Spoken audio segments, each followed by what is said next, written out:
घोषणा करते हैं।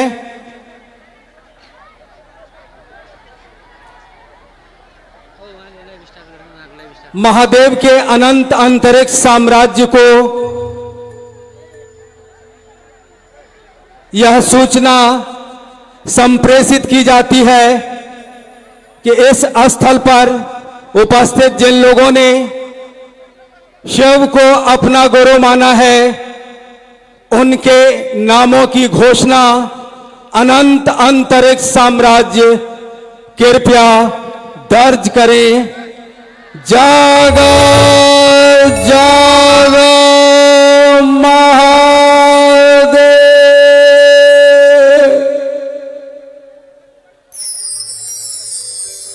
आइए अब सुनेंगे हम लोग थोड़ी देर में दीदी बरखा आनंद जी को और भैया अर्चित आनंद जी को। इसके पहले रीत जहां की प्रीत सदा, ये नेपाल और भारत शिव के विचरण स्थली है। इस स्थली पे आयोजित यह महागुरु महोत्सव, शिव गुरु महोत्सव, जिसमें भैया अर्चित आनंद और बरखा आनंद जी भाग ले रही हैं, बहन गौरी अर्चिता। उनके स्वागत के लिए, उनको सम्मानित करने के लिए नेपाल के स्थानीय गुरु भाई गुरु बहनों ने बाबा जलेश्वर की एक खूबसूरत तस्वीर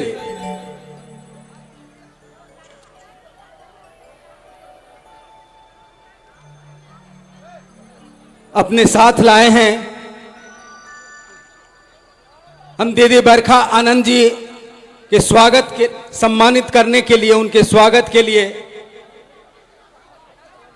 भाई सर्वेश जी, उपेंद्र ठाकुर जी, आप आइए। दीदी बरखा आनंद जी तक,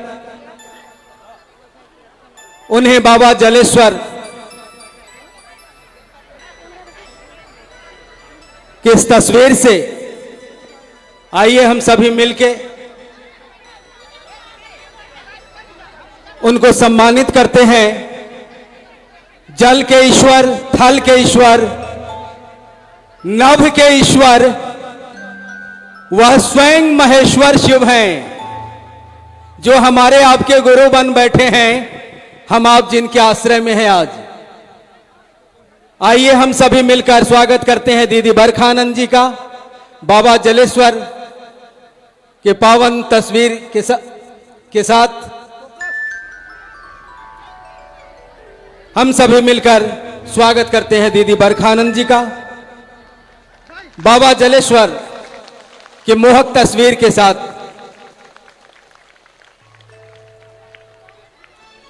हम सभी सम्मानित करना चाहेंगे भैया श्री अर्चित आनंद जी को बाबा जलेश्वर की पावन तस्वीर से। आइए हम सभी का प्रतिनिधित्व करिए इस सम्मान समारोह में। राम भजन जी, प्रमोद ठाकुर, आइए जल्द। कहां हैं आप?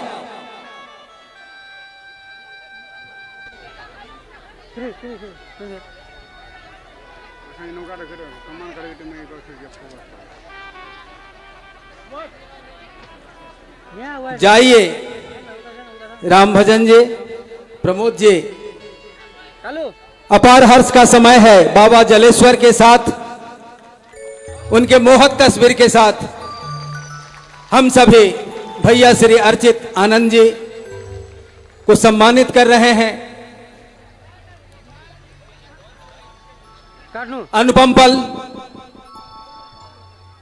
आइए। यह आयोजन जिस बात के लिए आज आयोजित है, यह मील का पत्थर साबित हो।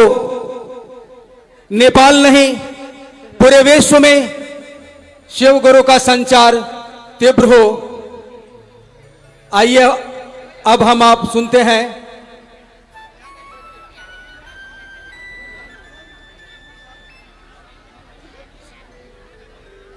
सरिता ठाकुर जी।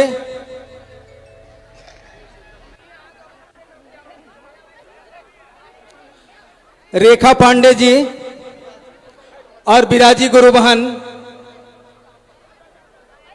दीदी बरखा आनंद जी को साल से स्वागत करेंगे, सम्मानित करेंगे।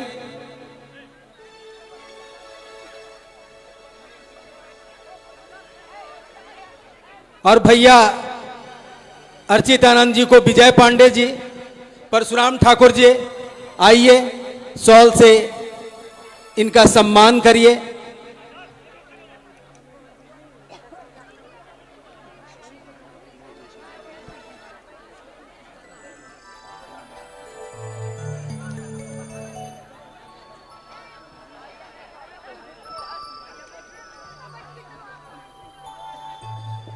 आइए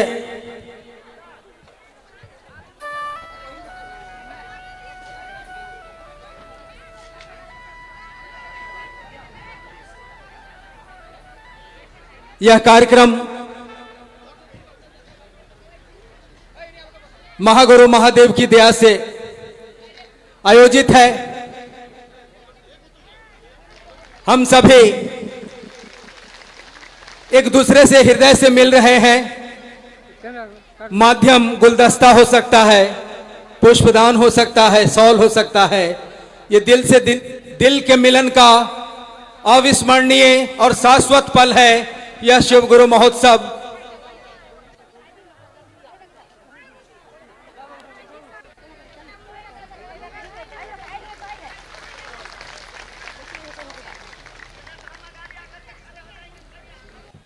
और बहन गौरी अर्चिता को गुरु बहन मुस्कान मिश्र जी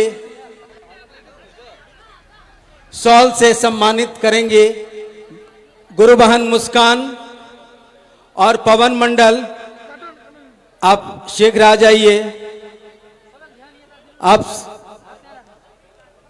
सभी को यहाँ के ये जो आयोजक बंधु हैं जो घूम रहे हैं इस तरह से, इनसे निवेदन किया था मैंने कि इस कार्यक्रम को मंच के बाईं ओर से आप अंजाम देंगे।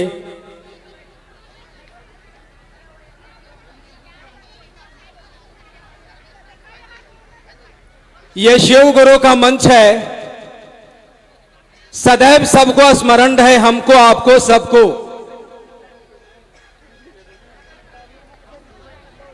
हम भैया श्री अर्चित आनंद जी से आग्रह करते हैं, अनुरोध करते हैं कि आप आइए। आप अपने पिता का धरोहर और योग पुरुष साहब श्री के आध्यात्मिक संकल्प को हम सबों के बीच रखिए ताकि हम सबों को संबल मिल सके। आइए हम सुनते हैं भैया श्री अर्चित आनंद जी को। अपने गुरु महादेव साहब दीदी और इस मैदान में उपस्थित तमाम गुरु भाई गुरु बहनों को मेरा प्रणाम।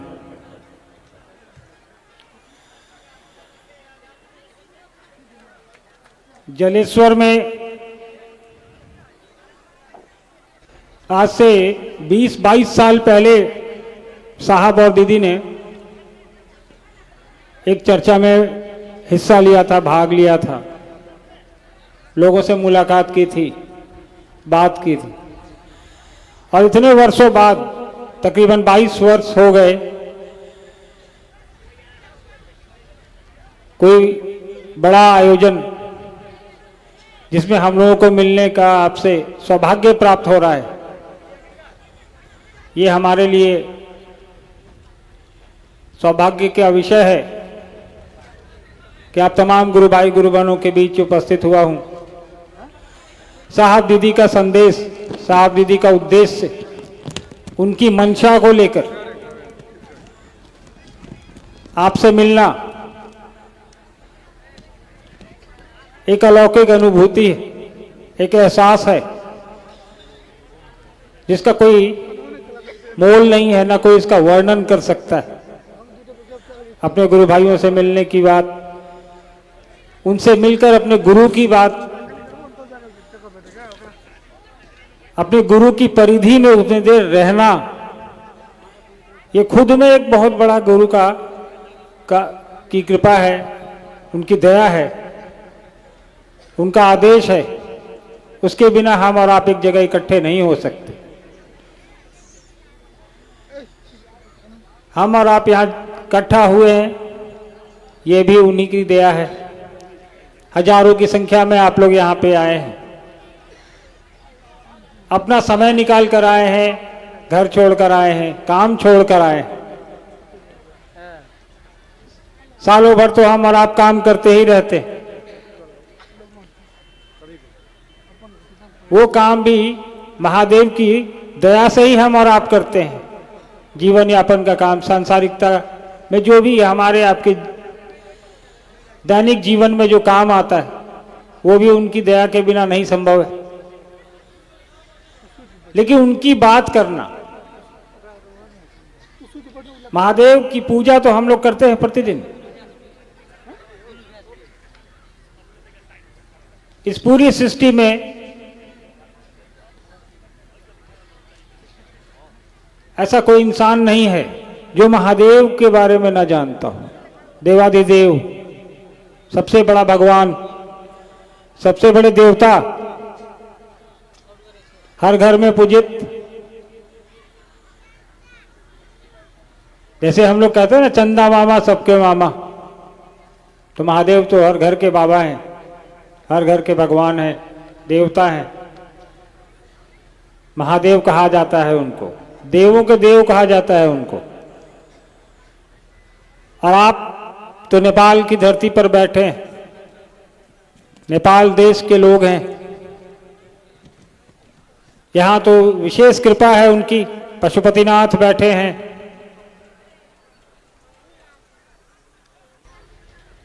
जलेश्वर जगह का भी नाम है।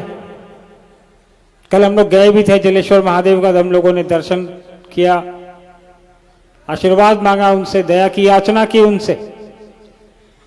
माता सीता की भी ये धरती है, खुद में इतनी पवित्र जगह है ये, आध्यात्मिक रूप से इतना,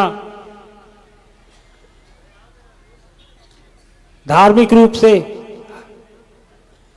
यहाँ के लोगों को ये बताने की आवश्यकता नहीं है कि आध्यात्म में आपको हमको कैसा आचरण करना है, धर्म में आपको हमको कैसा आचरण करना है।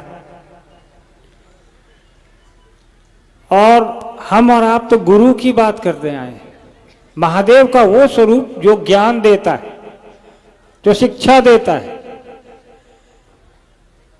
वो आध्यात्मिक ज्ञान। हम और आप यहाँ क ख ग घ पढ़ने नहीं आए, ABCD पढ़ने नहीं आए। हम और आप यहाँ इसलिए जमा हुए हैं कि महादेव का वो स्वरूप जो हमें आध्यात्मिक रूप से सबल बनाएगा। संसार में जीवन जीने के लिए सांसारिकता में शिक्षक होते हैं, माँ बाप भी शिक्षक होते हैं हमारे आपके प्राथमिक, उसका स्कूल में शिक्षक मिलते हैं, हाई स्कूल में मिलते हैं, कॉलेजों में मिलेंगे, यूनिवर्सिटीज में मिलेंगे, सब तो शिक्षा मिलती है। लेकिन इतनी शिक्षा के बाद भी, अभी थोड़ी देर पहले एक गुरु भाई ने कहा ना, घोर कलयुग, तो मैं तो ये नहीं कहूँगा, क्योंकि उसका भागीदार मैं खुद भी हूँ, इसी युग में रह रहा हूँ, आप भी इसी युग में रह रहे हैं। और हमारी आपकी ही जिम्मेवारी है कि अगर ये घोर कलयुग है तो इसके उतने दोषी हम और आप भी हैं। इसी से निकलने के लिए साहब ने कहा कि महादेव को गुरु बनाने की आवश्यकता है। भगवान के रूप में, देवता के रूप में तो हम और आप हजारों हजार साल से पूजते आ ही रहे हैं। हासिल क्या हुआ, कहाँ पहुंच गए हम और आप, क्या चल रहा है हमारी आपकी जिंदगी में, क्या परिवर्तन आया है हमारी आपकी दुनिया में। साहब की चर्चाओं को ध्यान से कभी सुना होगा आपने, तो कई चर्चाओं में साहब ने कहा, भाषा में तो प्रेम है, दिखता है प्रेम, प्रेम होता नहीं है। भाई भाई में बंटवारे के लिए लड़ाई होती है कि नहीं? पति पत्नी में तलाक होते हैं कि नहीं?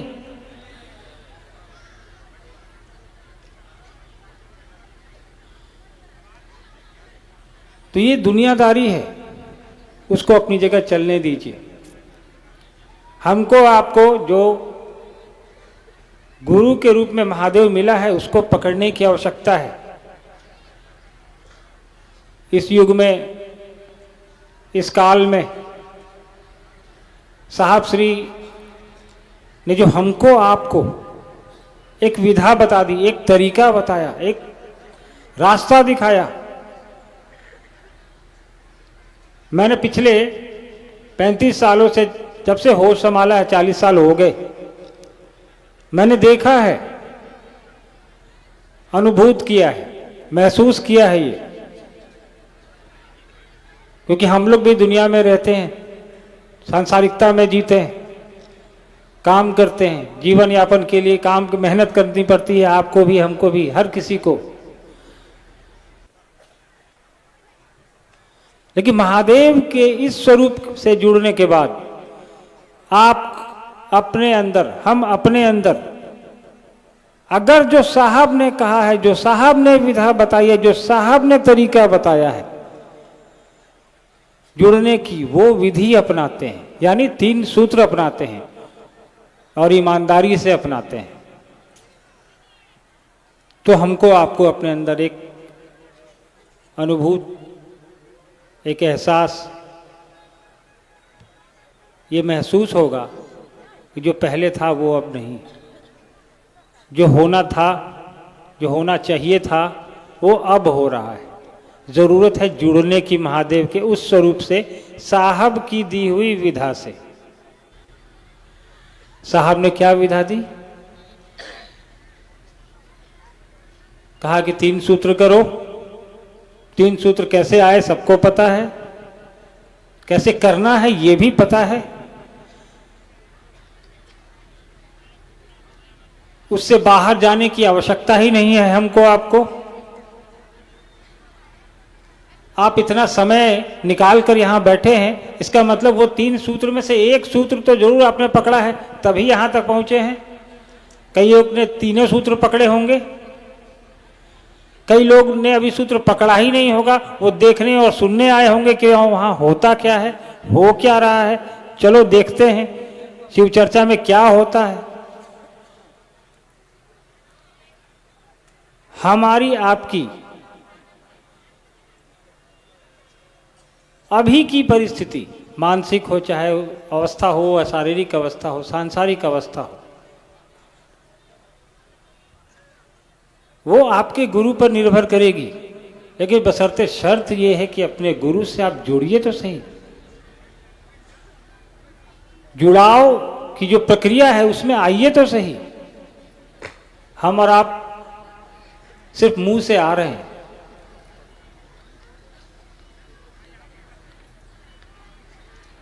चलिए, मुंह से भी अगर आ रहे हैं तो उसमें निरंतरता होनी चाहिए।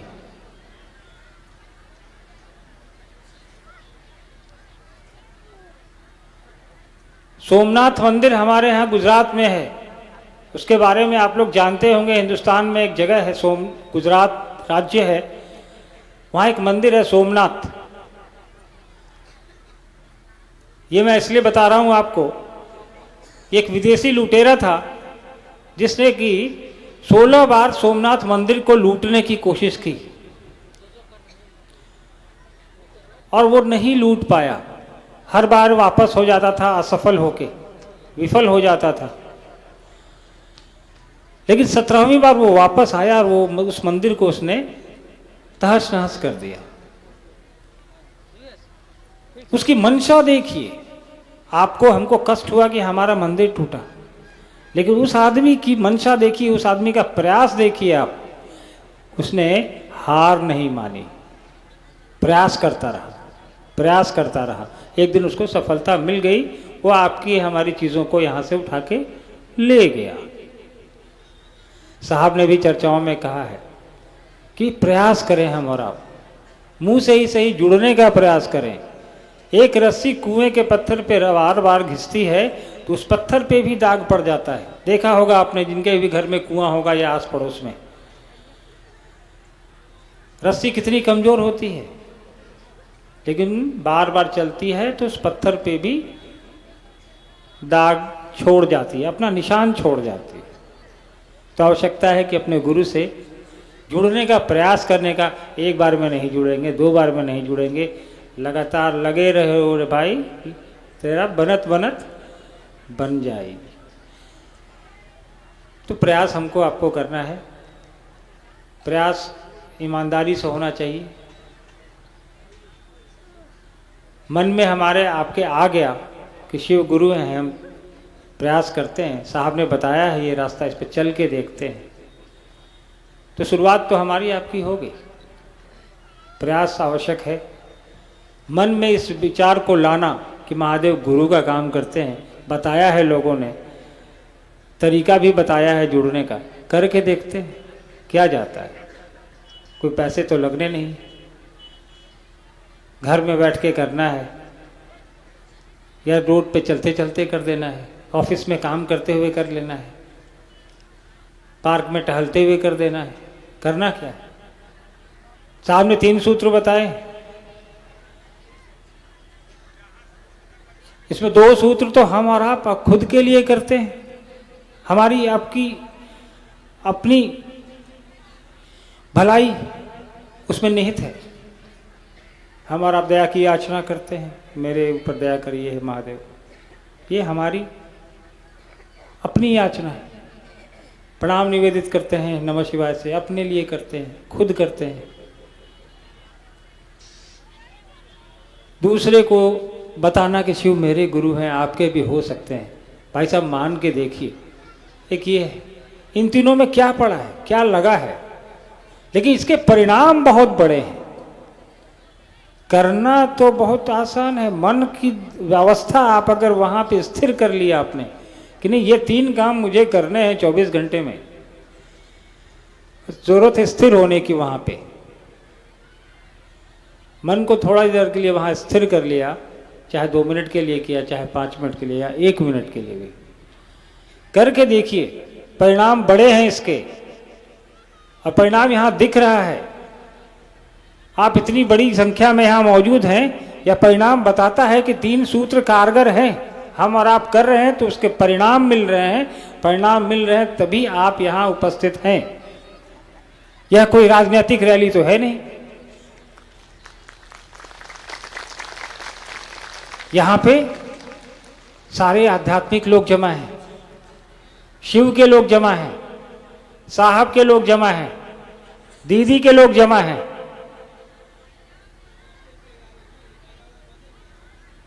हमसे अगर पूछेंगे कि आप शिव की शिष्टता में किसको जानते हैं,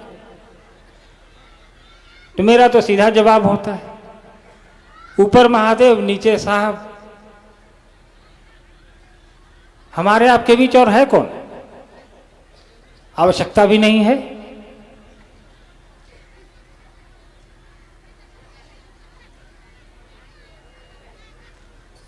साहब ने आज से 40 साल पहले अकेले जो ये शुरू किया था,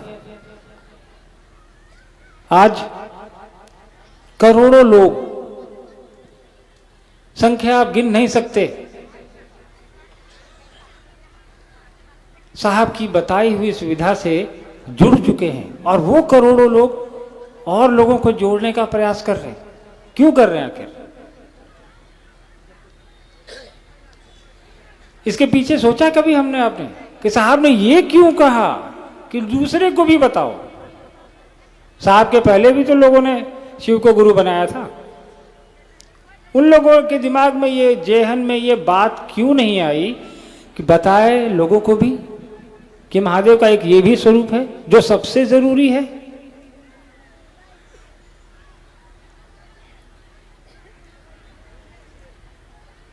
साहब ने खुद तो गुरु बनाया, दीदी को बताया, उसके बाद धीरे धीरे आपको और हमको बताया,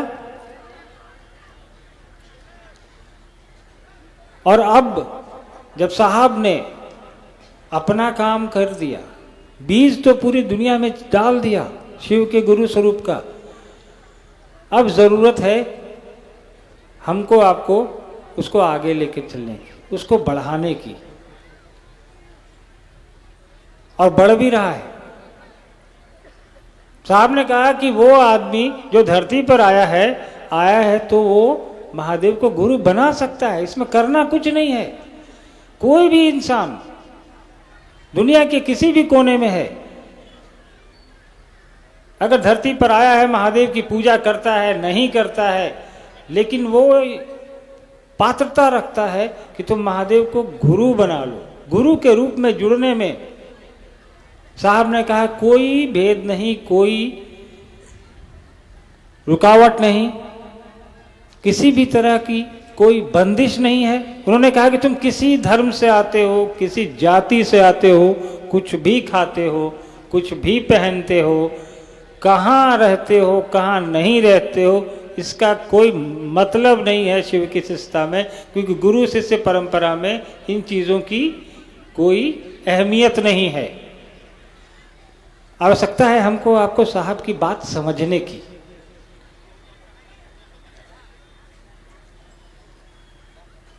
प्रयास करिए कि साहब ने जितना बताया है हमको आपको, उसको अपने जेहन में, अपने अंदर में उतारें, चेष्टा करें, प्रयास करें। और मैं आपको बताता हूं कि ये आप प्रयास करके देखेंगे, आपको अपने अंदर खुद में परिवर्तन दिखाई देगा, और जब आप में और मेरे में परिवर्तन दिखाई देगा तो लोगों को हमारे आपके अंदर परिवर्तन दिखेगा। क्योंकि आप और हम महादेव की बात करते हैं। गुरु अपने चेला को कैसा बनाएगा?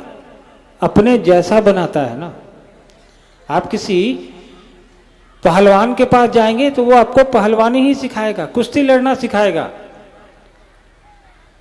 किसी ड्राइवर के पास जाएंगे तो वो आपको ड्राइविंग सिखाएगा, गाड़ी चलाना सिखाएगा।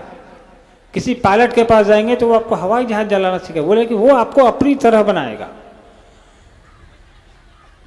तो हम और आप शिव की बात करते हैं, शिव का शिष्य कैसा हो, तो ऑब्वियस निश्चित रूप से अपने गुरु के जैसा होगा, आचरण उसका उसी तरह से होगा।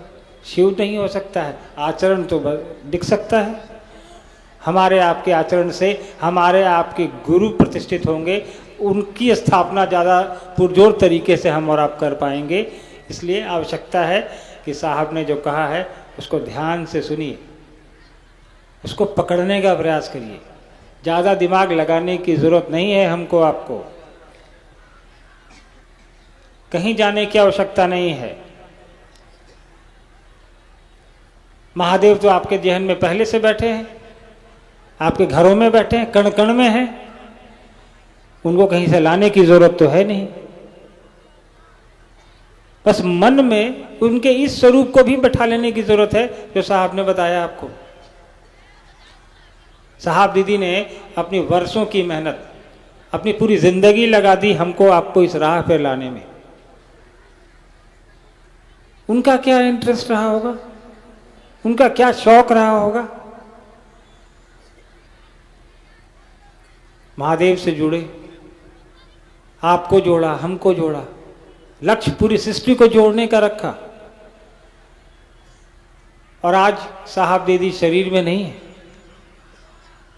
लेकिन उनका आशीर्वाद, उनके उद्देश्य, उनकी मंशा सब करोड़ों हमारे आपके जैसे गुरु भाई बहन के कंधों पर है। और ये हमारी आपकी जिम्मेवारी है कि साहब ने जो बताया, दीदी ने जो बताया, जो राह दिखाया, उस राह पे खुद भी चलें और लोगों को भी ले चलें। आप लोगों में से इतने लोग बैठे हैं, मुझे एक चीज़ बताइए, आप लोगों में से कितने लोगों ने साहब को सामने सामने देखा है? जरा हाथ उठाइएगा। सबने देखा है सामने सामने? अरे वाह। अच्छा, जिसने नहीं देखा है वो उठाइए।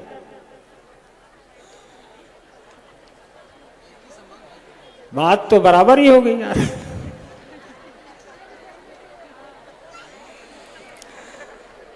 चलिए ठीक है, ठीक। अब मैंने मुंह हाथ उठाने बोला था, बोलने को नहीं। चलिए अच्छा है, सामने से देखिए चाहे मन की आंखों से देखिए। मैं ये बता रहा हूं साहब परिणाम बराबर ही देंगे। जुड़ने की आवश्यकता है। मन से जुड़िए, चाहे खुली आंखों से देखिए, तब भी मन से ही जुड़ेंगे। आंख बंद करें, महादेव का ध्यान करें, साहब दीदी का को याद करें, हमारा आपका काम होता चला आएगा, आगे भी होगा। बहुत देर से आप लोग बैठे हैं। आज तो अभी आने से पहले मैं एक वाकया सुनाता हूँ आपको। कमरे में बैठे थे हम लोग, बहुत ठंड थी, करीब 11 बजे के आसपास। तो बरखा जी ने मुझको कहा कि अर्चित जी देखिए, ये तो बड़ा माहौल ख़राब है, ठंडा है, गुरु भाई लोग आएंगे कैसे, तो महादेव से कुछ बोलिए। तो पहले जब साहब शरीर में थे, तो साहब जब मौसम ख़राब होता था या अच्छा होता था ना, तो साहब ने क्या ना अपने मंत्री बना रखे थे हर विभाग के। तो कहते थे कि मौसम विभाग के मंत्री उनके थे मंडल सर। तो उनके कहते मंडल जी ज़रा सा बोलिए, मौसम ठीक करें लोगों को। तो मंडल सर अपना कहते थे। तो बरखा जी ने कहा मुझे, तो मैंने कहा कि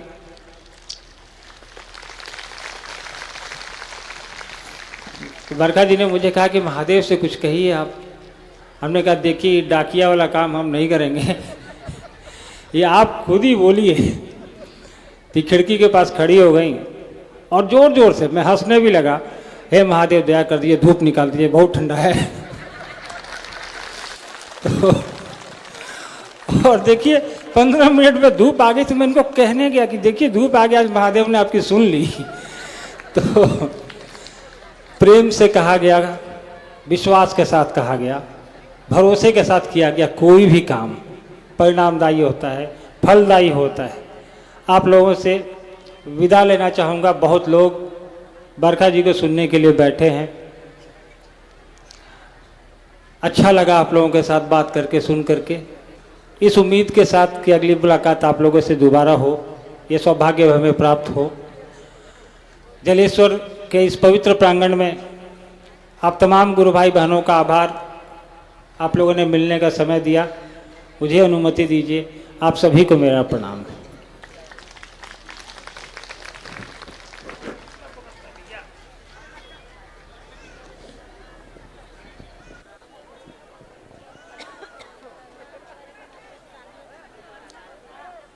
बहुत सुंदर।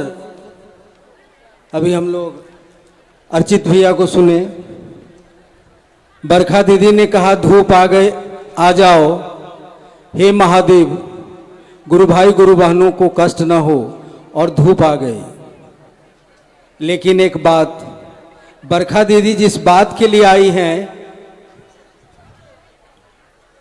जिस रोशनी को हम तक आप तक पहुंचाने आई हैं, जिस प्रकाश को, जिस शाश्वत प्रकाश को, उस प्रकाश को हम अनुभूत करेंगे, सुनेंगे उनको थोड़ी देर में। इसके पहले आइए हम सभी एक भजन सुनते हैं। गुरु बहन रीता जी करुणा, एक जगह है महोत्तरी में, गुरु बहन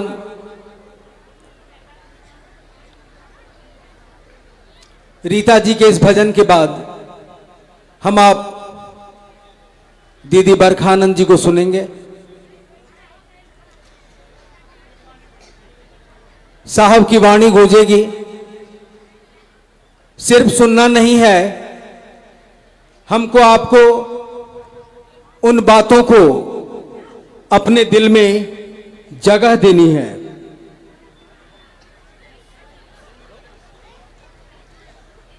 सहस्त्र मुख से साहब श्री अपने संकल्प का प्रसार कर रहे हैं, विस्तार कर रहे हैं। गुरु बहन रीता जी, गुरु बहन मुन्नी जी, रीता जी,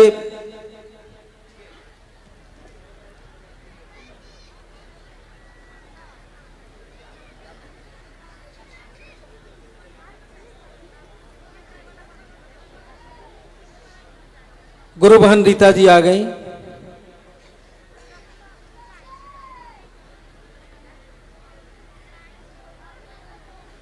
शांतचित होके अपने गुरु से दया मांगिए, भजन सुनिए, चर्चा सुनिए। आइए भजन सुनते हैं।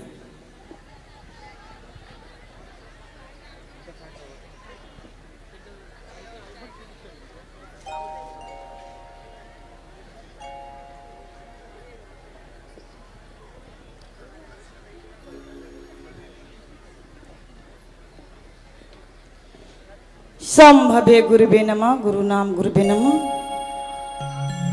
साहेब दीदी के प्रणाम करते उपस्थित सारे भाई बहन के प्रणाम करे से हमरा प्रणाम के स्वीकार करबे।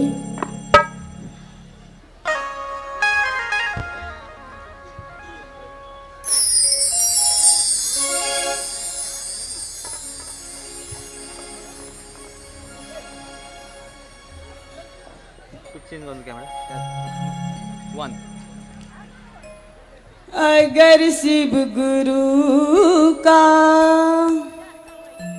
सहारा न होता, अगर शिव गुरु का सहारा न होता, दुनिया न कोई हमारा न होता। अगर शिव गुरु का सहारा न होता, दुनिया में कोई हमारा न होता। जब से मिल गई है दया हमको उनकी, राह बदल गई मेरे जिंदगी का। नजरों से उनका इशारा न होता, नजरों से उनका इशारा न होता, दुनिया में कोई हमारा न होता। नजरों से उनका इशारा न होता, दुनिया में कोई हमारा न होता।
भैया हरिंदर अगर नहीं होता, भैया हरिंदर अगर नहीं होता, दुनिया में कोई हमारा न होता। भैया हरिंदर अगर नहीं होता, दुनिया में कोई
शिव गुरु के अमृत पिलाया न होता, शिव गुरु के अमृत पिलाया न होता, दुनिया में कोई हमारा न होता, शिव गुरु के अमृत पिलाया न होता, दुनिया में कोई हमारा न होता।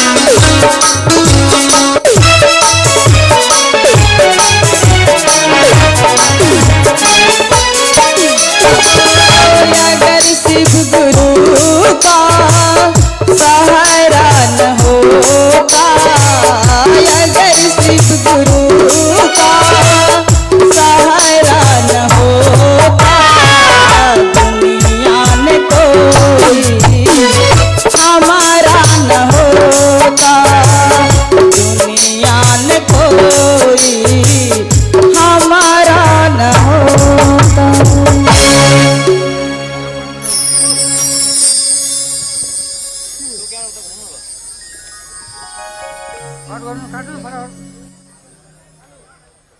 आइए अब हम लोग दीदी बरखा आनंद जी को सीधे सुनेंगे थोड़ी देर में। हम सभी उनको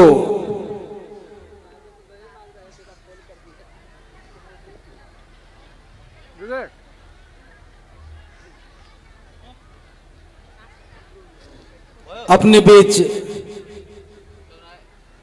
आमंत्रित कर रहे हैं, जिनकी जीवन यात्रा महागुरु शिव की स्थापना के निमित्त साहब दीदी के गृहस्थ कुल के ज्येष्ठ बहू के रूप में अपने धर्म के पालन के निमित्त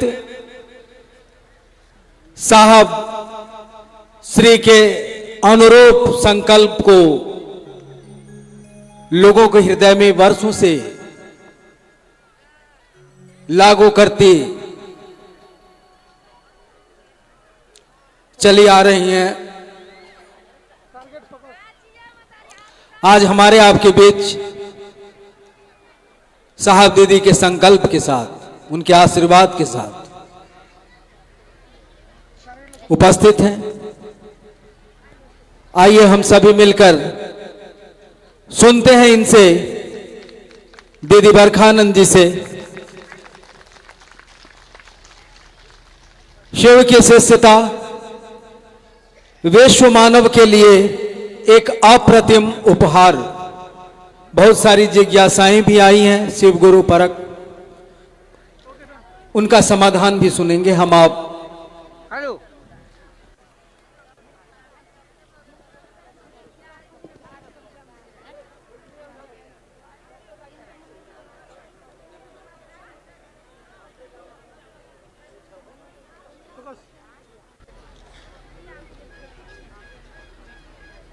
मेरे गुरु महेश्वर शिव को मेरा प्रणाम है।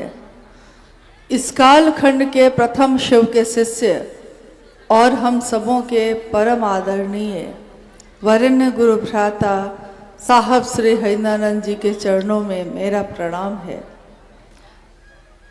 प्रणाम है शक्ति स्वरूपा माँ नीलम आनंद जी के चरणों में और जलेश्वर के इस मैदान में उपस्थित विभिन्न जगहों से आए हुए, नेपाल, भारत, सभी जगहों के आए हुए गुरु भाई गुरु बहन के चरणों में मेरा प्रणाम है।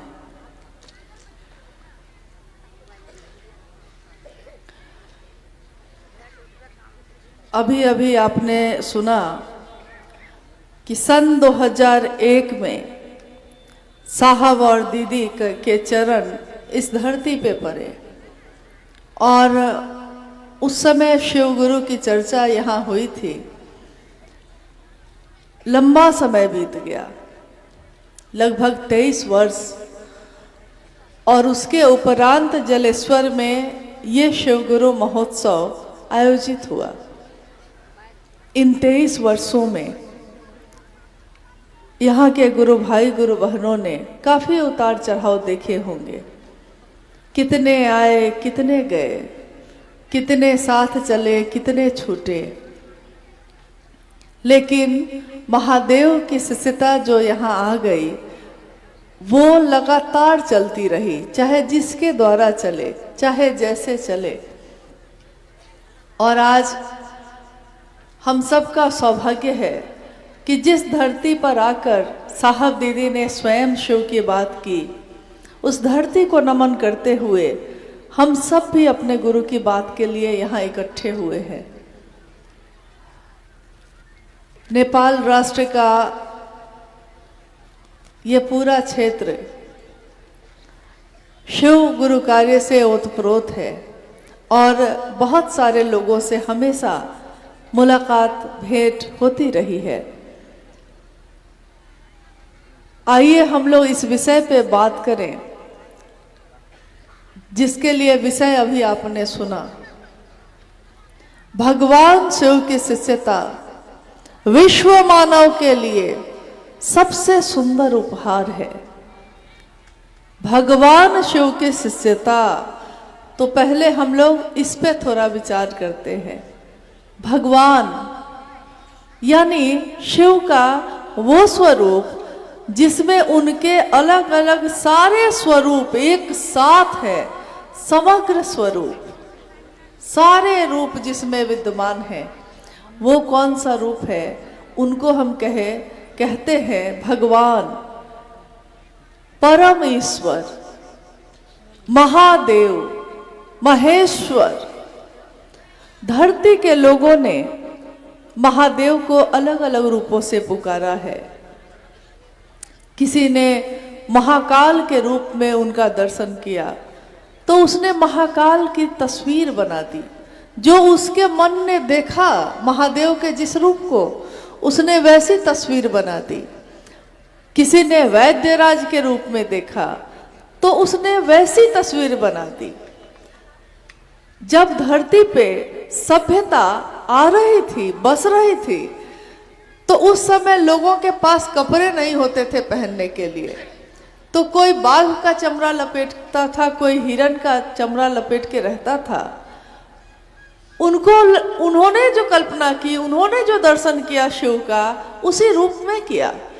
इसलिए शिव की तस्वीरें आज भी हमको उसी रूप में दिखती हैं। निहंगी है शिव, शरीर पे कोई वस्त्र नहीं, चिता का भस्म लपेटे हैं, यानी जीवन में शाश्वत कुछ भी नहीं है। जीवन में यानी जो हम पैदा होते हैं और मर जाते हैं, जीवित रहते हैं और चले जाते हैं, शाश्वत कुछ भी नहीं है। ना जप तेरा, ना तप तेरा, ना क्रिया तेरी, ना साधना तेरा, कुछ भी शाश्वत नहीं है, यानी कि हमेशा नहीं रहेगा। आज जो बहुत सुंदर है, कल उसकी सुंदरता बदल जाएगी। आज जो फूल खिला है मेरे आंगन में, आज वो फूल खिला हुआ है, खुशबू दे रहा है, लेकिन कल उसकी आयु खत्म हो जाएगी। और आज जो उसका सच है, सुंदर है, वो खुशबू भरा है उसमें, कल उसका सत्य बदल जाएगा, उसकी सच्चाई बदल जाएगी। कल वो फूल खिलकर मुरझाकर झड़ जाएगा, झड़ झड़ करता हुआ जमीन पे गिर जाएगा। उसकी सत्यता जो कल दूसरी थी, आज दूसरी हो जाएगी। हमारा भी जीवन है, हम पैदा होते हैं और निर्दोष निष्कलंक पैदा होते हैं। हमारा जीवन भी आगे बढ़ता है। धीरे धीरे जीवन में बहुत सारी चीजें आती हैं। हर दिन हर पल हमारा जो सत्य आज है, कल बदल जाता है। हमारा मन आज जिसको प्रेम करता है कल उससे घृणा करता है, आज जिससे घृणा करता है कल उससे प्रेम करता है। यानी हमारा सत्य भी बदलता है, रोज पल प्रति पल हमारी सच्चाई बदल जाती है, हमारी सुंदरता बदल जाती है। सुंदरता, आज युवा हैं आप, बहुत खूबसूरत, लेकिन कल वृद्ध होंगे और ये सुंदरता जो चेहरे की आज दिख रही है कल धीरे धीरे ढल जाती है। आज जो केस काले और लहरा रहे हैं एक दिन धूप में चलते चलते सफेद हो जाते हैं। तभी हम कहते हैं कि ये बाल मैंने धूप में सफेद नहीं किए हैं, अनुभव और उम्र से आए हैं, लोग कहते हैं। यानी हमारी सुंदरता भी बदलती है, क्षय होता है। दुनिया की हर रचना, हर चीज का सत्य बदलता है, हर चीज की सुंदरता बदलती है, लेकिन शिव की सुंदरता कभी नहीं बदलती। जो शिव सत्य है, सनातन है, शाश्वत है, उसका क्षय, उसमें कमी, उसमें गिरावट कभी नहीं होती, कभी नहीं हुई। मात्र शिव के लिए धरती के लोगों ने कहा है कि वो स्वयं भू हैं। उसी को हम लोग थोड़ा आसान शब्दों में शंभु कहते हैं। शंभु मतलब कि जो स्वयं से पैदा हुआ हो, उनके माता पिता का भी कोई पता नहीं, अजन्मा है, नित्य है, नवीन है, निहंगी है, शमशानी है, उमा का पति है, गृहस्थ जीवन के लोगों का साकार आदर्श है, और एक तरफ अघोर है, महाकाल है, महाकपालेश्वर है, एक तरफ उमा के पति के रूप में प्रेम की पराकाष्ठा है, और एक तरफ निशंगी है, काल को नियंत्रित करने वाला। यानी कोई उसका अपना नहीं, कोई पराया नहीं, अघोर है, निसंगी है, जिस पे कोई प्रभाव नहीं पड़ता आपके सुख का, आपके दुख का। और दूसरी तरफ वही शिव, उसी शिव की चेतना, उसी शिव की ऊर्जा इतनी सूक्ष्माति सूक्ष्म है, इतनी सूक्ष्माति सूक्ष्म है कि हम पुकारते हैं और वह सुनता है। मनसा क्या है हमारी, यही वहां पे स्वीकार होती है। मुझ में तो ऐसी कोई बात नहीं, आप में भी कोई ऐसी बात नहीं, लेकिन शिव से पुकारा है दिल ने, दिल से पुकार बैठा है एक शिष्य कि गर्मी हो जाती, धूप हो जाती। देखिए वो मालिक, वो शिव कितने करीब से सुनता है, कितनी जल्दी सुन लेता है, कितने करीब से। मालिक बड़े करीब से सुनता गरीब की, तज लाज अपनी, लाज रखता उसकी। जो शिव अपने लाज को छोड़कर अपने शरण में आए हुए लोगों की लाज रखते हैं, उनकी इज्जत रखते हैं, वो शिव अनेक रूप हैं जिसके।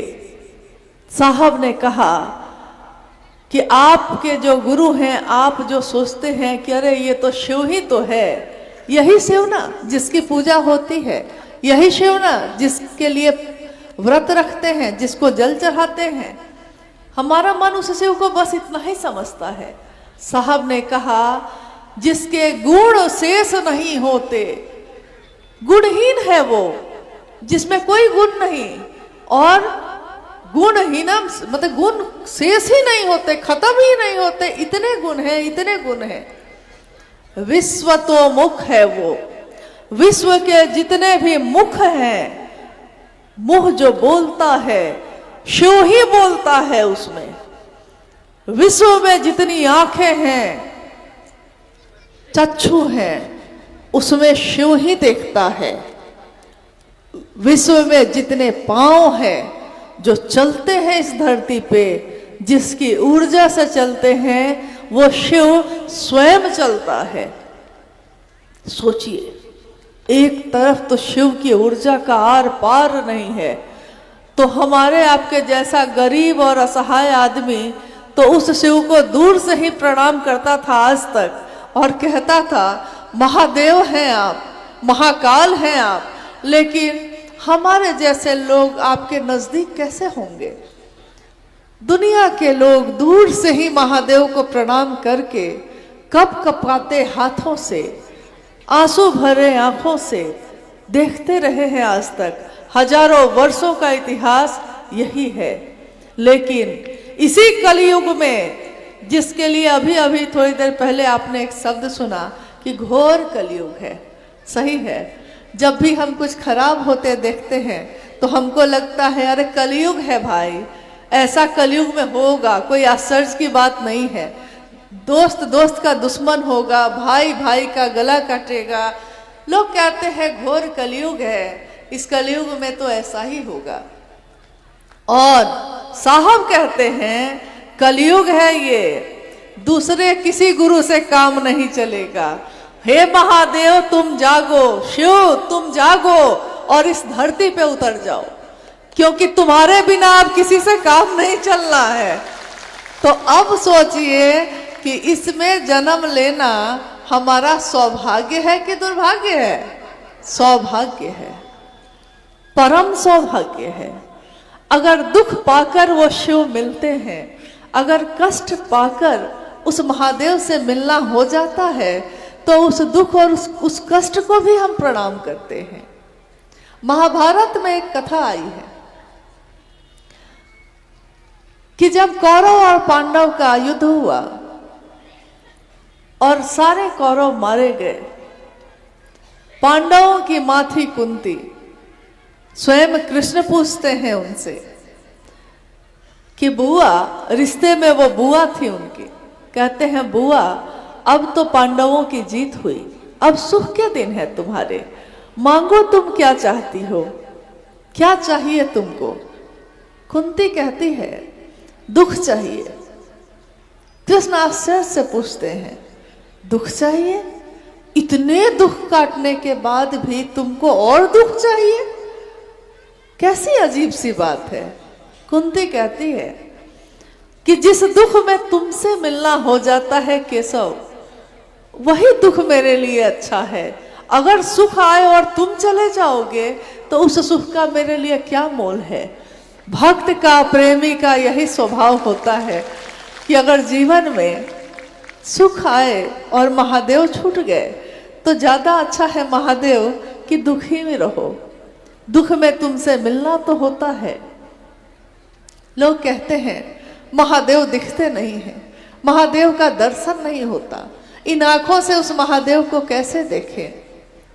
और जिसको चाहेंगे महादेव कि वो मुझको देख ले, लोग उसको देख लेते हैं। जो चाहता है कि मैं महादेव को देख लूं, तो वो महादेव उसके स्तर तक उतर जाते हैं, वो देख पाता है। क्योंकि देखना चाहे इन आंखों से तो उनका दर्शन नहीं हो सकता, लेकिन वो शिव स्वयं चाहें तो उनका दर्शन हो सकता है। शिव स्वरूप साहब हरिंद्रानंद जी को आपने देखा है कि नहीं देखा है? अभी जब अनु भैया पूछ रहे थे आपसे कि कितने ऐसे लोग हैं जो साहब से शरीर में मिले, तो मैंने देखा कि सबने अपने हाथ उठाए। फिर उन्होंने पूछा कि कितने ऐसे लोग हैं जो शरीर से नहीं मिले, तब भी सारे लोगों ने हाथ उठाए। तो सबको लगा कि भाई ये कैसे हो सकता है, या तो मिले होंगे या नहीं मिले होंगे। लेकिन बात यह है कि दोनों सच है। आज के लिए आपके द्वारा दोनों बार जो हाथ उठाए गए, ये दोनों बात सच है। साहब के शरीर का दर्शन किया हम लोगों ने, शिव के शिष्य हरिंद्रानंद जी का दर्शन किया इन आंखों ने, लेकिन उनके दिल में जो पल रहा है उससे मिलके भी मिल नहीं पाए। और अगर उससे मिल लिए हैं तो साहब से मिल लिए हैं, और उससे नहीं मिल पाए तो नहीं मिले हैं। यानी दोनों बात सच है, मिले भी हैं नहीं भी मिले हैं, दोनों बात सच है। शिव के लिए कहा गया है, हमारे शास्त्रों ने कहा, आदि शंकराचार्य बहुत बड़े शिव भक्त हुए, उन्होंने लिखा कि एक बरगद के पेड़ के नीचे शिव बैठे हैं, गुरु बैठे हैं। गुरु युवा है, जवान है, युवा हैं, और उनके पास नीचे में चारों तरफ से शिष्य बैठे हैं। शिष्य वृद्ध हैं, सारे शिष्य वृद्ध हैं आयु में। गुरु युवा हैं, बैठे हैं। गुरु मौन है, चुप है। शिष्य भी सारे चुप हैं, मौन है।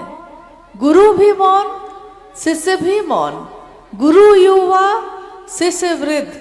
लेकिन उस मौन से ही शिष्यों के मन का सारा संशय, सारी शंका विनष्ट हो रही है, नष्ट हो रही है। मौन है। शिव जब साक्षात गुरु खुद हो जाते हैं, स्वयं हो जाते हैं, तो शिष्यों के मन के संशय को ऐसे ही विनष्ट होते देखते हैं हम।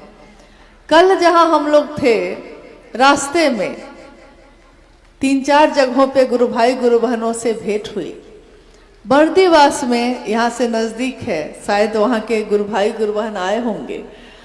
तो लोगों ने कहा कोई जिज्ञासा है तो अभी पूछ लीजिए, फिर समय नहीं मिलेगा। उन गुरु बहनों ने कहा कि यही बात है कि मन में कोई जिज्ञासा ही नहीं है। तो मैंने उनको कहा कि जानती हैं, ये जो जिज्ञासा मन में कुछ है ही नहीं, कोई संशय नहीं है, कोई शंका नहीं है, ये कब होता है? जब हम विचार से भाव में जाते हैं। कोई बात विचार में आती है, घनीभूत होती है, गहरी होती है, भाव में बदल जाती है। भाव भी गहरे होते हैं। भाई भाई का भाव, पति पत्नी का भाव, मित्र का भाव, दुश्मनी का भाव, भाव भी गहरे होते हैं। भाव टूट भी जाते हैं, लेकिन जब गहरे होते हैं तो हम कहते हैं प्रेम हो गया है। और जब प्रेम हो जाता है, प्रेम भी गहरा होता है, तो हम कहते हैं कि भक्त हो गए हैं, भक्ति है ये। प्रेम जब हो जाता है, उसी स्तर पे आकर मन के सारे संशय नष्ट हो जाते हैं। क्योंकि प्रेम बस प्रेम करता है, उसको प्रेमी की हर बात अच्छी लगती है, कुछ भी बुरा नहीं लगता, कुछ भी मन में जिज्ञासा नहीं होती। शिव से भी अगर प्रेम हो जाए, शिव से सीधे विचारों से भी हम जुड़ते हैं, भावों से भी जुड़ते हैं। लेकिन कोई अगर सीधे प्रेम, क्षण में प्रेम होता है, नहीं होता तो सालों साल बीत जाते हैं, प्रेम नहीं होता है। 5 साल हो गया, 10 साल, 20 साल हो गई शादी को, पति है, पत्नी है, प्रेम नहीं है, बस निर्वाह कर रहे हैं, रहना है। बूढ़े हो गए, मौत हो जाएगी, अब प्रेम नहीं हो सका। हाँ, पति है तो सम्मान है, पत्नी है तो परवाह है, लेकिन प्रेम न हो सका। और किसी से होना रहता है तो क्षण में हो जाता है, बिना देखे हो जाता है, सुन के ही हो जाता है, देखकर ही हो जाता है। तो प्रेम का जो स्तर होता है, उसमें जाने वाले के मन के सारे संशय विनष्ट हो जाते हैं। कोई जिज्ञासा नहीं, कोई शंका नहीं।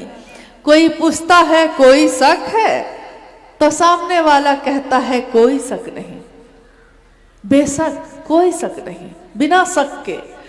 शिष्य का मन भी जब शिव से प्रेम कर बैठता है, तो उसका मन भी बिना किसी शंका के हो जाता है। और बादल जो घिरे हुए होते हैं, उसी में से ज्ञान की रोशनी निकलती है। एक रोशनी से सारे शंका के बादल हट जाते हैं और ज्ञान का सूर्य चित्त में, हमारे दिल में दैदीप्यमान हो जाता है, प्रकाशित हो जाता है। इसीलिए गाया है किसी ने, मन उजियारा जब जग छाया।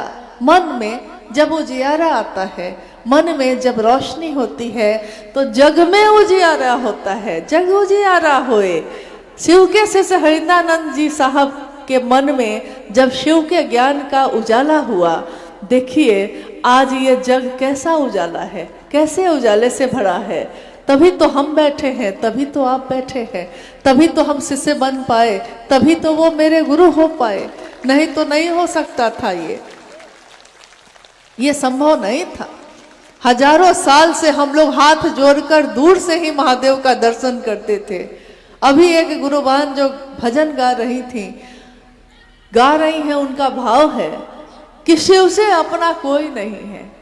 पहले तो नहीं लगा था ये, पहले तो ये रिश्ता नहीं बना था महादेव से, लेकिन साहब हरिंद्रानंद जी का जन्म हुआ इसी कलयुग में न हुआ। सन 1948 में 31 अक्टूबर सन 1948 में सिवान जिला में उनका जन्म हुआ और दिवाली बनी।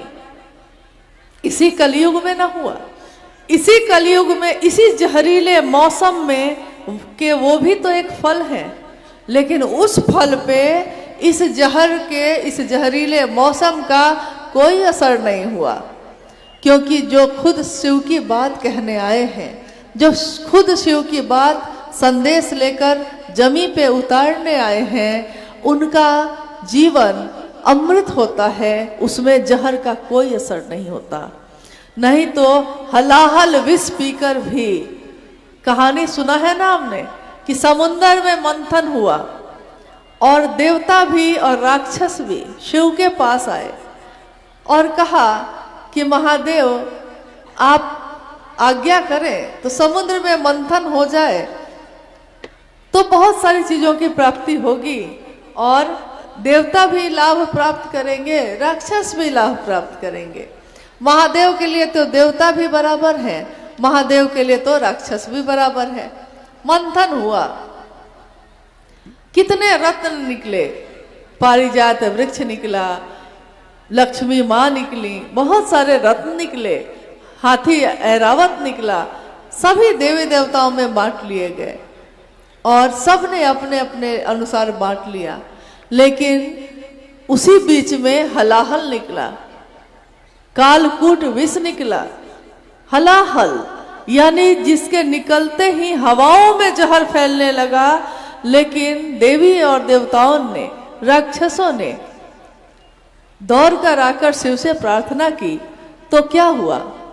महादेव ने कहा कि अरे कौन बड़ी बात है, अगर सबका भला इससे होता है, सबका जीवन इससे बचता है, तो उन्होंने अपने हाथों की अंजुरी से ही उस विष को पी लिया और विष को पीकर मान सहित विष पी के शंभु भय जगदीश, मान सहित विष भी पी लिया। मान के साथ, शिव की गरिमा है, शिव का मान है, उस मान के साथ किसी ने जहर भी दिया तो पी लिया है। लेकिन बदले में उन्होंने जहर नहीं दिया, बदले में उन्होंने सबको अमृत ही दिया है। महादेव का चेला बदले में दूसरे को क्या देगा? कोई आपके साथ खराब व्यवहार कर सकता है, लेकिन आप नहीं कर सकते। क्यों? क्योंकि आपके पीछे शिव हैं। आपके मुंह से बोलने पे शिव की याद आती है। आप शिव की बात करने वाले लोग, हम सब शिव का काम करने वाले लोग जो शिव की बात करते हैं, वो दूसरे को दर्द नहीं दे सकते। दूसरा भले उनको दर्द दे, दूसरा भले उनको कष्ट दे, वो ऐसा नहीं कर सकते, उनको ये अधिकार नहीं है। और रही बात जीवन में दुख और सुख की, तो दुख और सुख दोनों तो सिक्के के दो पहलू हैं। जीवन में जो भी आया है, यहाँ तक कि किसी देवता का अवतार भी हुआ है, जीवन में आया है, जगत में आया है, शरीर में आया है, तो उसके ऊपर सुख और दुख दोनों लागू हुए हैं। एक बार एक गुरुजी के पास कुछ शिष्य बैठे थे। उन शिष्यों ने गुरुजी से कहा कि गुरुजी, आप तो साक्षात भगवान हैं हम लोगों के लिए, आप ईश्वर का रास्ता दिखा रहे हैं, तो हमारे जीवन में दुख क्यों होता है? केवल सुख होना चाहिए। गुरु ने बार बार समझाया, लेकिन वो समझने को तैयार नहीं थे। उनका कहना था कि इस गांव में जो सबसे अमीर आदमी है, देखिए तो वो कितना सुखी है। इस गांव का जो सबसे बड़ा किसान है, उसके खेतों में कितनी फसल लगी है, देखिए वो कितना सुखी है। तो हम आपके शिष्य होकर हम क्यों नहीं सिर्फ सुखी होते हैं, हमको दुख क्यों मिले? तो उस गुरु ने अपने शिष्यों से कहा कि ऐसा करो, आज जाओ गांव में, हर घर जाकर घूम लेना, और जो सबसे सुखी आदमी तुमको मिले उसके पाँव का जूता लेते आना, ताकि मैं भी उसके पाँव के जूते का दर्शन कर लूं, जो संसार में सबसे बड़ा सुख प्राप्त किए हुए है, जो सबसे बड़ा सुखी है। गुरु के शिष्य चारों तरफ चले गए। सामने जो सबसे अमीर था, बहुत बड़ा घर था उसका, गाड़ियां लगी थी, बहुत अमीर था, तो शिष्य को लगा ये सबसे ज्यादा सुखी होगा। वो उसके पास पहुंच गया और उसने कहा कि आपके पाँव के जूते चाहिए मुझको। उस व्यक्ति ने पूछा कि मेरे पाँव के जूते आपको क्यों चाहिए? तो उसने कहा क्योंकि आप संसार के सबसे सुखी आदमी हैं। उस व्यक्ति ने जवाब दिया, किसने कहा आपसे कि मैं सबसे सुखी हूँ? मेरे पास पैसा बहुत है, लेकिन मेरी पत्नी एक बीमारी से ग्रसित है और काफी समय से वो बीमार है। किसी दिन मेरे जीवन में सुख नहीं है। पैसा बहुत है, सुख नहीं है। लौट कर वो आ गया, दूसरे के घर गया, देखा कि सबसे बड़ा किसान है, खेत ही खेत है इसके पास। तो उसने कहा कि भाई आपके पास तो बहुत खेत है, इतने अनाज है आपके पास, आप सबसे सुखी होंगे, आप अपने पाँव का जूता दे दीजिए। उस किसान ने कहा, किसने कहा कि मैं सबसे ज्यादा सुखी हूँ? क्योंकि मेरे फसल लगाने पे बार बार फसल खराब हो जा रही है, हमेशा परेशान और दुखी हूँ, कब फसल अच्छी होगी। इसी तरह उसने बारी बारी से सबसे पूछ लिया, कोई भाई से दुखी है, कोई दोस्त से दुखी है, कोई पत्नी से, कोई अपने बच्चों से। आज मैं आपसे ही पूछती हूँ, क्या आपको अपने जीवन में कभी ऐसा आदमी मिला है जिसने कहा हो कि मैं खुद से दुखी हूँ, कि मैं इतना खराब क्यों हूँ, कि मैं इतना दुष्ट क्यों हूँ, कि मैं इतना खराब क्यों बोलता हूँ? आज तक कोई एक व्यक्ति ऐसा नहीं मिला जो खुद से दुखी हो। सारे लोग दूसरे से दुखी हैं, और दुनिया जिसके बारे में सोचती है कि वो सबसे सुखी है, वो सबसे दुखी निकलता है। यानी कि सुख और दुख का इन आंखों से पता नहीं लगाया जा सकता।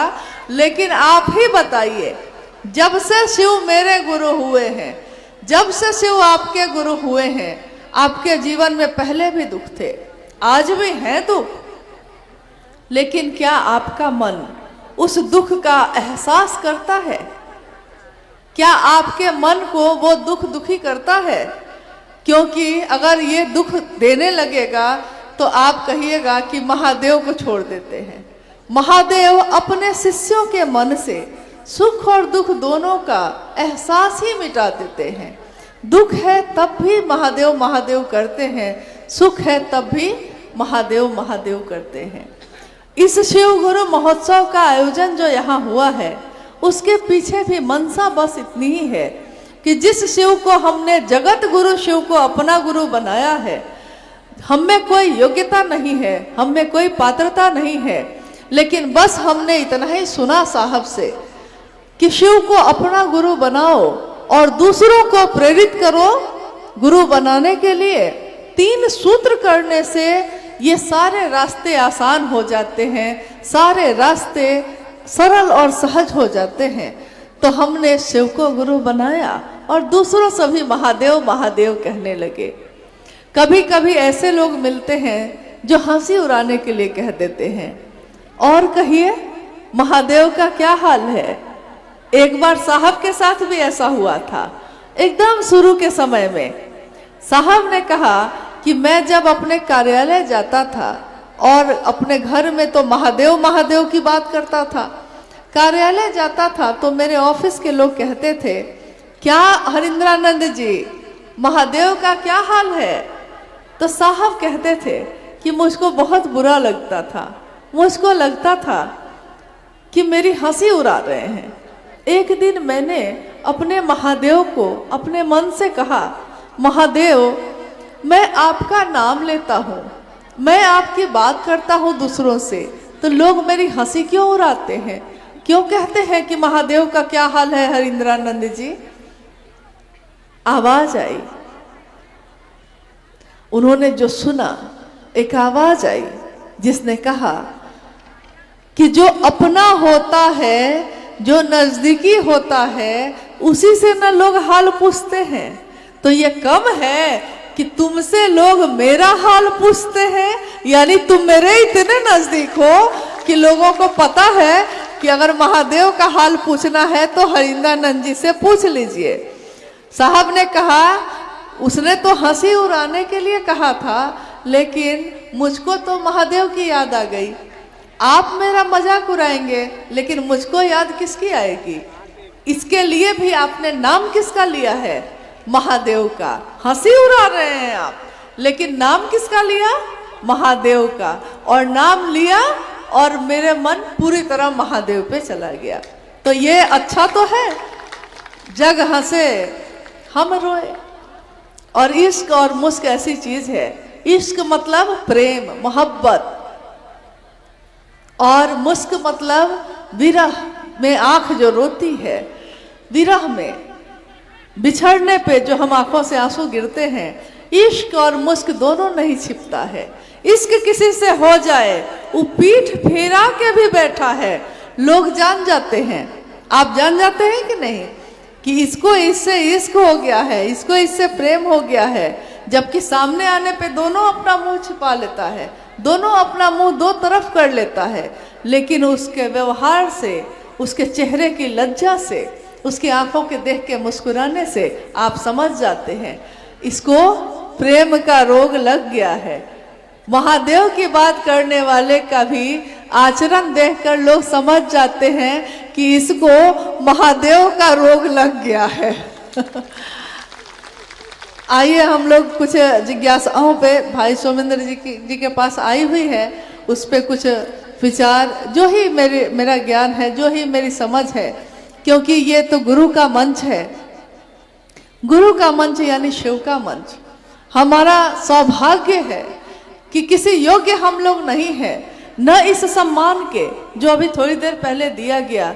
अरे सम्मान तो मेरे गुरु का है ना, सम्मान तो साहब दीदी का है, जिसके कारण आज शिव की शिष्यता हम सबों के दिल में पल रही है। तो सम्मान भी उनका, सब कुछ उनका। तेरा तुझको सौंप के क्या लागे मेरा, हमारा क्या सम्मान, हमारा क्या अपमान, हम कहाँ किस योग्य हैं। ये मंच गुरु का है, जो समझ में एक शिष्य के मन में आता है वो बोलता है।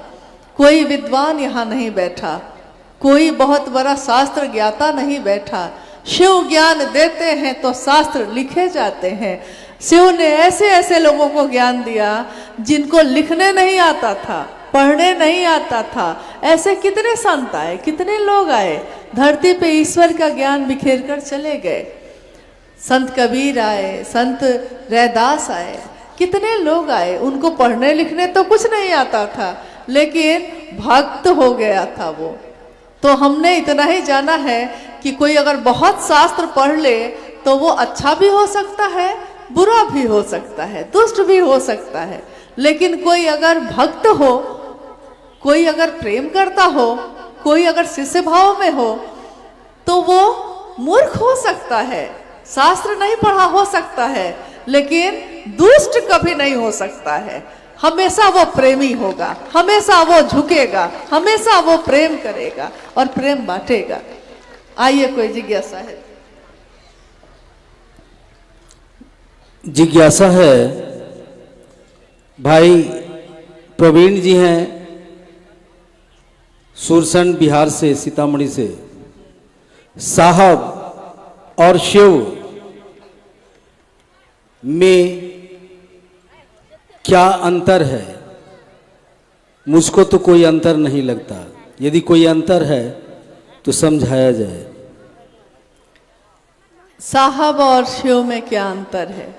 अभी कुछ दिनों पूर्व एक और कार्यक्रम में ये जिज्ञासा आई थी, आज दूसरी जगह आई। साहब मेरा एक है। साहब मतलब साहब ने अपने शरीर की अंतिम संगोष्ठी में यह कहा। मैंने ही ये जिज्ञासा पढ़ी थी और साहब ने कहा क्या है, तो जिज्ञासा नहीं आई थी। मेरे मन में जो उठा था मैंने वही लिख कर रख लिया था। साहब ने पूछा कि और कोई जिज्ञासा है, तो मैंने उनसे ये जिज्ञासा पढ़ के पूछा था कि साहब किसको कहते हैं? साहब मेरा एक है और न दूजो कोई, जो दूजा साहब कहे वो दूजो कुल का होए। साहब ने हंसते हुए कहा कि जानते हैं साहब किसको कहते हैं? साहब परमात्मा को कहते हैं, साहब शिव को कहते हैं, साहब ईश्वर को कहते हैं। और यही अंतिम मुलाकात शरीर में रहते हुए गुरु भाई गुरु बहनों से उस संगोष्ठी में हुई उनकी। उन्होंने सारे भ्रम दूर कर दिए, सारी शंका दूर कर दी। कहा कि साहब कौन है? तो वो खुद है। और मुझको याद आया उस समय कि बहुत पहले 2003 की घटना है ये।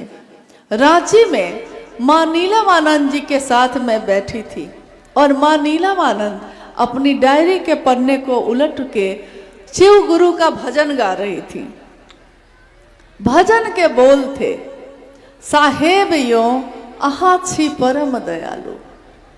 साहब उस समय कार्यालय गए हुए थे। दोपहर के भोजन में वो आने वाले थे।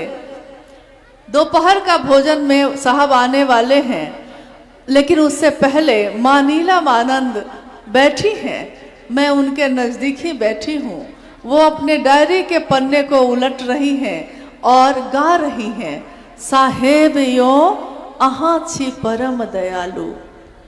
साहेब यो आहा छी परम दयालु हो, आहा छी परम दयालु रे साहेब, आहा छी परम दयालु हो साहेब यो। और मैं उनके मुख को देख रही हूँ। माँ नीलम लीन होकर इस गीत को गा रही हैं। उसी समय साहब कार्यालय से घर को आए। साहब ने कहा कि नीलम, साहब महादेव को कहते हैं। माँ नीलम ने कहा कि हाँ, मैं महादेव के लिए ही तो गा रही हूँ। फिर साहब जब चले गए भोजन करके, तो माँ नीलम आनंद जी कहती हैं कि मुझको महादेव और साहब में कोई अंतर नहीं लगता, मैं इन्हीं के लिए गा रही हूँ। देखिए, आज एक गुरु भाई ने जिज्ञासा की है अभी कि मुझको तो कोई अंतर नहीं लगता। जो शिव में लीन हो जाए, जो शिव स्वरूप हो जाए। और अभी अनु भैया ने अपनी चर्चा में कहा कि कोई गुरु शिष्य को अपने जैसा बनाता है। महादेव जो गुरु होंगे मेरे आपके, वो साक्षात शिव ही तो बनाएंगे।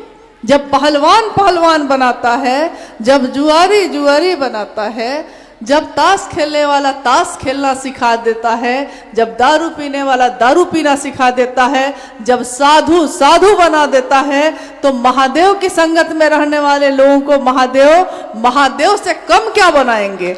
और अभी तक साहब को ही हम लोगों ने देखा है कि शिव शिष्यता के चरम पे जो दिखते हैं वो है हमारे साहब शिव शिष्य हरिंद्रानंद जी।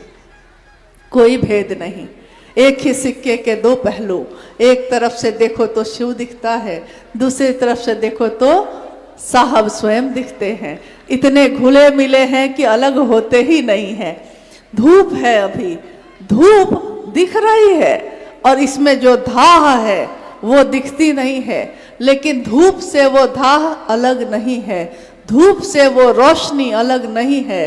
दूध हमारे घर में जो होता है, दूध सफ़ेद होता है, लेकिन दूध से वो सफ़ेदी अलग नहीं होती। समंदर पानी है, समंदर में पानी होता है, नमकीन होता है, खारा होता है, उस पानी से वो नमक अलग नहीं है।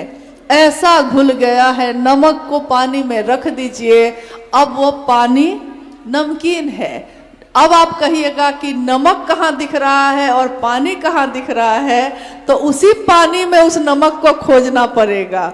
साहब हरिंद्रानंद जी का दर्शन करना है तो उसी महादेव की खोज में जाना होगा, वही उनका दर्शन होगा, क्योंकि वही वो विराजते हैं, वही वो रहते हैं, कहीं और उनका ठिकाना तो है ही नहीं। दूसरी जिज्ञासा है कि विगत 25-30 वर्षों से गुरु कार्य कर रहे हैं, फिर भी धरती की समस्या विचलित करती रहती है, क्यों? इस जिज्ञासा को आपने सुना। 25-30 वर्षों से शिव गुरु कार्य कर रहे हैं, लेकिन तब भी धरती का दुख विचलित कर रहा है। एक घटना आपको सुनाते हैं। साहब का आवास जहां साहब रह रहे हैं, उस समय उपवन में, रांची में एक घर जो उनका है जिसका नाम है उपवन। उपवन का अर्थ होता है छोटा वन। वन मतलब जंगल और उपवन मतलब छोटा जंगल।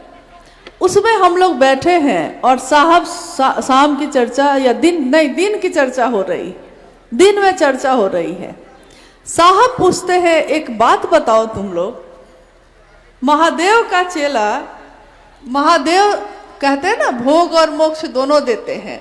भोग और मोक्ष, भोग मतलब संसार का सुख, जितने भी सुख चाहो ले लो, और मोक्ष मतलब जीवन और मृत्यु के चक्र से आपको मुक्त कर देना, शिव में शिवलीन हो जाना।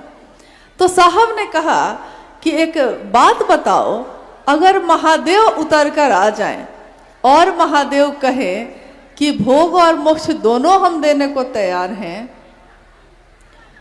या महादेव को पुकारेगा कोई शिव का शिष्य और कहेगा कि महादेव मुझको भोग और मोक्ष दोनों दे दीजिए, ये कहेगा, तो शिष्य उसको लेगा या नहीं लेगा? लोग चुप हो गए, लोगों को समझ में नहीं आई, हम लोग को भी समझ में नहीं आई बात कि क्या पूछना चाहते हैं। साहब ने कहा कि जो महादेव का चेला होगा उसका मिजाज महादेव जैसा होगा कि नहीं? हम लोगों ने कहा हाँ होगा, क्योंकि जिसकी संगत में आप रहिएगा उसी के जैसा ना मिजाज होगा। तो बलशाली के संगत में रहिएगा तो अपना मन भी बलवान लगेगा। कोई पहलवान साथ में चलेगा तो हम भले दुबले पतले हैं, लेकिन पहलवान मेरे साथ है तो उसके बल से हम बलवान, मालिक तू मेरा भगवान, तेरे बल से मैं बलवान, होता है ना ऐसा। तो महादेव की संगत लेने वाले का मिजाज कैसा होगा? साहब ने पूछा। तो हम लोगों ने कहा महादेव जैसा होगा। तो महादेव का मिजाज कैसा है? महादेव का मिजाज तो ऐसा है कि तीनों लोगों की संपत्ति वो सबको देके आराम से बैठ जाते हैं।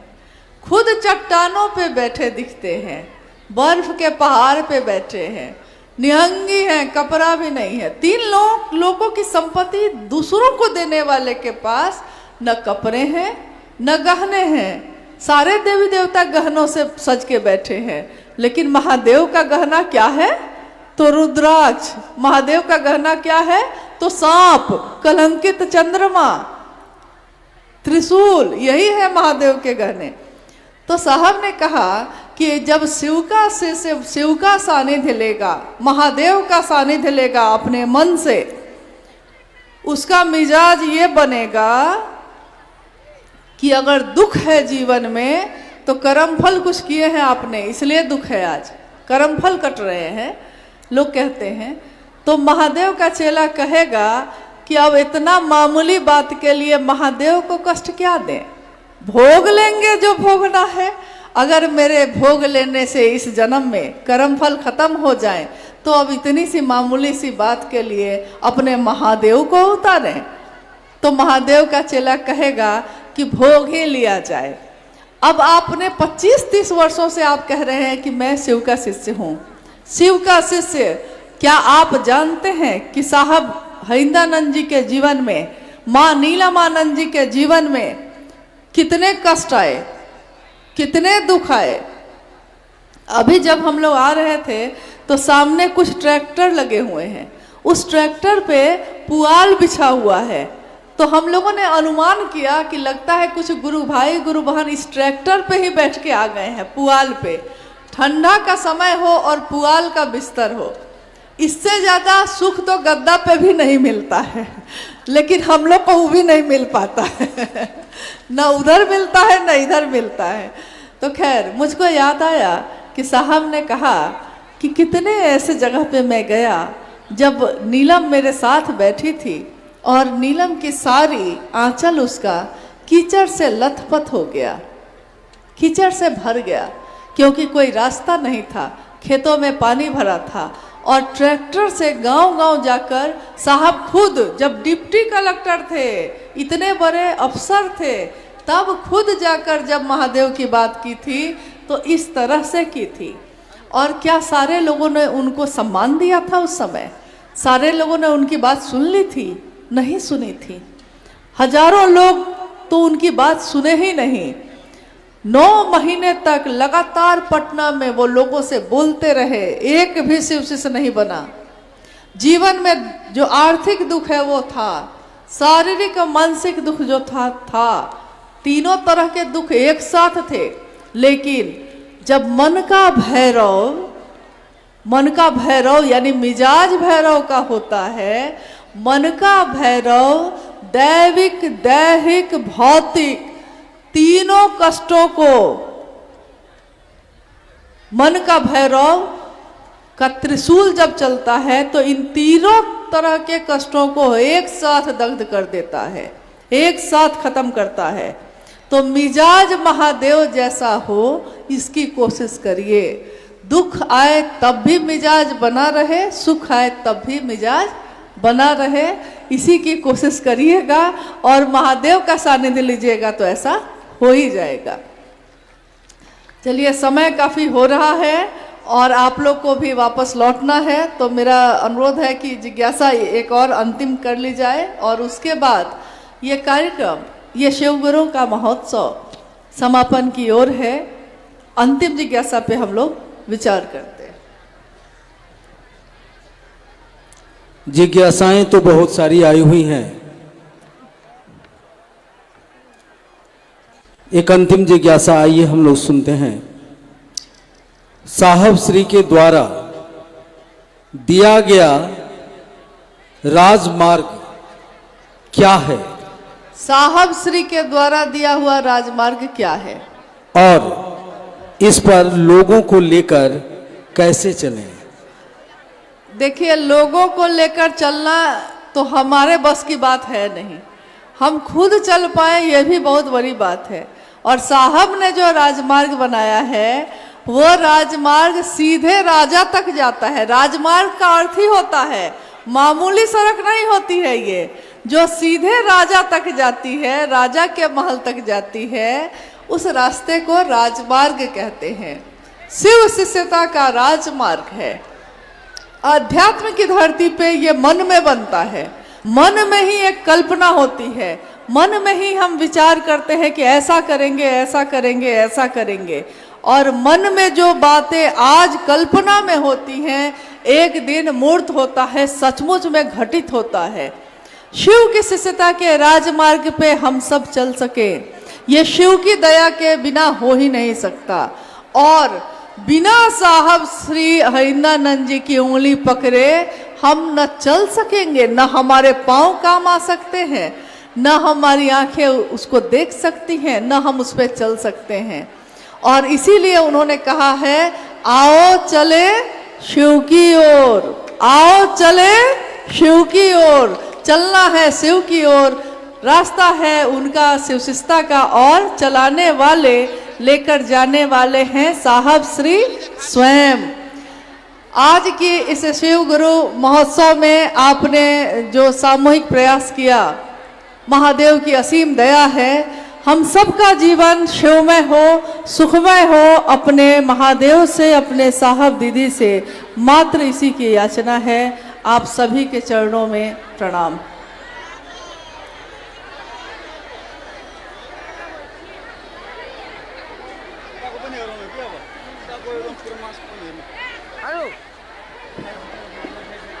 सब भाई बहन से अनुरोध है, अपने जही अच्छी तो यह बैसल रहो, कुछ देर कार्यक्रम और चलते।